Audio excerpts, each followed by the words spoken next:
নতুন যখন কেউ দিনে ফিরে তাকে আপনি একসাথে এত কথা বলবেন না। একজন ভাই নতুন দিনে ফিরছে, আগে হয়তো সংশয়বাদী ছিল, নাস্তিক ছিল, প্র্যাকটিস করতো না, এখন সে প্র্যাকটিসের ইচ্ছা করছে। এই সুযোগ পেয়ে আমি তারে বলা শুরু করলাম, নামাজ পড়তে হবে, রোজা রাখতে হবে, জাকাত দিতে হবে, তোমার ওয়াইফের পর্দা করাইতে হবে, হালাল হারাম ও কয়েক ছাড়ছে, আমার সম্ভব না। ও বলবে ভাই আগে যা ছিলাম ওইটাই ভালো ছিল, এতগুলো তো আমি মানতে পারবো না।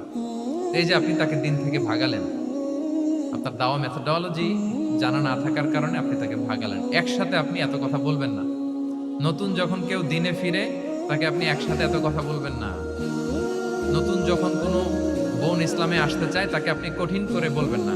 উপরে আমাদের বোনরা আছে, তাদেরকেও আমি বলবো সহজ করে বলেন। প্রথমে নামাজের কথা বলেন, নামাজ আস্তে আস্তে পড়ুক যতটুকু পারুক। প্রথমে হয়তো 5 ওয়াক্ত পারবে না, 1 ওয়াক্ত 2 ওয়াক্ত দিয়ে শুরু করবে, এরপর আস্তে আস্তে 5 ওয়াক্ত যাবে। এরপর তাকে একটু শালীন পোশাকের কথা বলেন যে তুমি একটু শালীন পোশাক পরো, সেফটি সিকিউরিটি